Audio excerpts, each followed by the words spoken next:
محترم ناظرین و مکرم سامعین، السلام علیکم ورحمۃ اللہ وبرکاتہ۔ میرے عزیز دوستو، اسلام کے نوجوان ساتھیوں، رسول کونین صلی اللہ تعالی وسلم کی پیارے پروانوں، اللہ رب العزت آپ سب کو اپنے امن و امان میں رکھے۔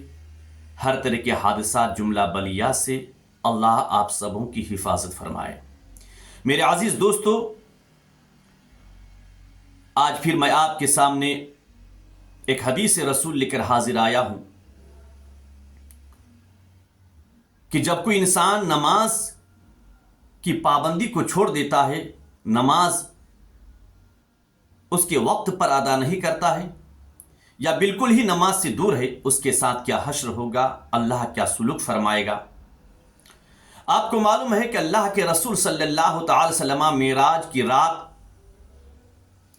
جب مسجد حرام سے اپنا سفر شروع فرمایا تو چلتے چلتے راستے میں میرے آقا کا گزر ایک ایسی قوم پر ہوا کہ جن لوگوں کے سروں کو پتھر سے کچلا جا رہا تھا، پتھر سے پھوڑا جا رہا تھا، نبی کونین صلی اللہ علیہ وسلم کی نظر جب اس پر پڑی تو حضور امام الانبیاء نے طائر سدرہ سید الملائکہ حضرت جبریل امین سے ارشاد فرمایا، اے جبریل، یہ کون لوگ ہیں؟ تو حضرت جبریل امین عرض گزار ہوئی، یا رسول اللہ صلی اللہ تعالی وسلم، یہ آپ کے امت کے وہ لوگ ہیں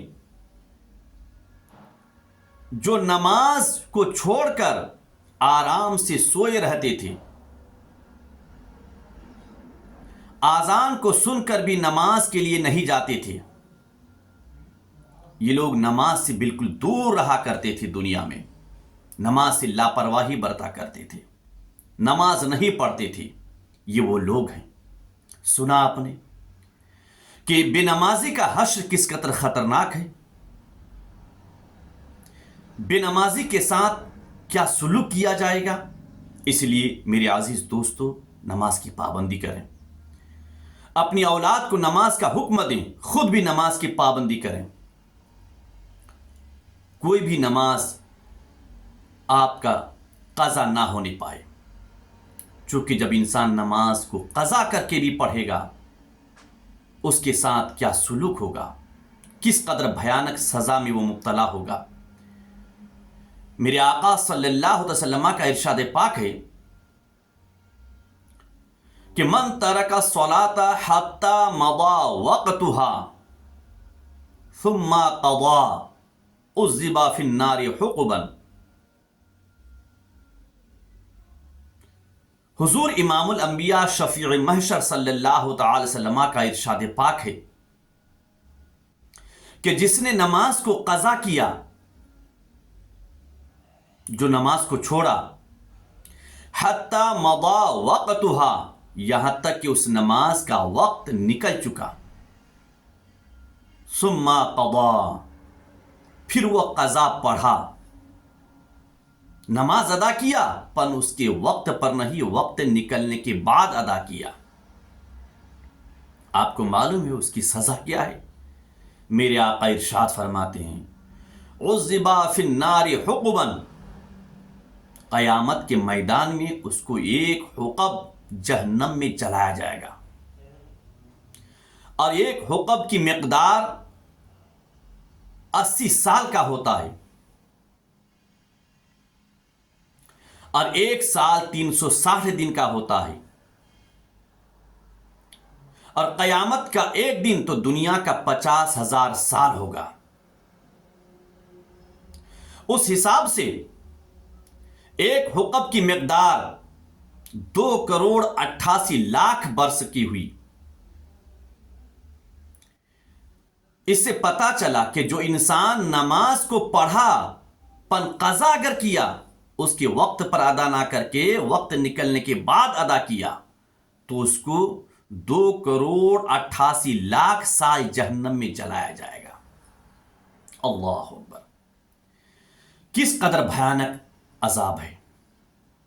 اس لیے میرے عزیز دوستو، اپنے گناہوں سے توبہ کیجیے، اور نماز کی پابندی کرنے کی کوشش کیجیے. خود بھی نماز کی پابندی کریں اور آپ اپنی اولاد کو بھی نمازی بنائیں. چونکہ میرے آقا نے ارشاد فرمایا کہ اپنی اولاد کو نماز کا حکم دو جب وہ 7 سال کے ہو جائیں، اور اس کو مار کر نماز میں لاؤ جب وہ 10 سال کے ہو جائیں. تو نماز کے تعلق سے اپنی اولاد سے بھی سختی برتیں، نماز کا حکم دیں. جب وہ بچہ نمازی بنے گا تو گناہوں سے دور رہے گا. جب وہ مسجد تک آئے گا تو شرابی نہیں بنے گا، وہ جواری نہیں بنے گا، وہ ماں باپ کا نافرمان نہیں فرما بردار بنے گا. اگر آپ چاہتے ہیں کہ آپ کی اولاد آپ کی خدمت کرے، وفادار بنے، تو اپنی اولادوں کو نمازی بنائیں، مسجدوں کو آباد کرنے والا بنائیں، تاکہ وہ بچہ جب نماز میں آئے گا، نماز ادا کرے گا، اللہ کے سامنے جھکے گا، تو اس کی برکت سے اس کے دلوں میں دین کی محبت پیدا ہوگی، اسلام کی محبت پیدا ہوگی، اور ماں باپ کی محبت پیدا ہوگی. وہ شراب سے دور رہے گا، گناہوں سے دور رہے گا، زناکاری سے دور رہے گا، کبھی اس کا قدم شریعت سے ہٹ کر نہیں اٹھے گا، اور تا عمر وہ اپنے ماں باپ والدین کریمین کا وفادار رہے گا. اس لیے میرے عزیز دوستو، اللہ تبارک تعالیٰ کی بارگاہ میں دعا ہے کہ الہ العالمین ہم سب کو 5 وقت کی نماز کو پابندی کے ساتھ ادا کرنے والا بنا. ہم سب کی پیشانی میں اسلام کی تڑپ عطا فرما، اور ہمارے دلوں میں نماز کا شوق پیدا فرما. الہ العالمین پروردگارہ ہم سب کو گناہوں سے دور رہنے کی توفیق عطا فرما. ایک روز اے مومنو، تمہیں مرنا ضرور ہے، پڑھتے رہو نماز کی یہ قول حضور ہے. پڑھتے رہو نماز کی یہ قول حضور ہے. پڑھتے نہیں نماز تو اپنا قصور ہے، اور پڑھتے رہو نماز تو چہرے پر نور ہے. جس نے پڑھی نماز وہ پاک ہو گیا، جس نے پڑھی نماز وہ پاک ہو گیا، اور جس نے ترک کی نماز وہ ناس ہو گیا. جس نے ترک کی نماز تو وہ ناس ہو گیا.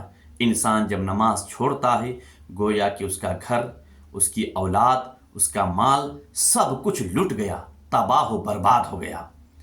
جب نماز پڑھیں گے تو اللہ رزق میں برکت دے گا. آنے والی تمام آسمانی زمینی آفات و بلیات سے اللہ آپ سب کی حفاظت فرمائے گا. السلام علیکم ورحمۃ اللہ وبرکاتہ.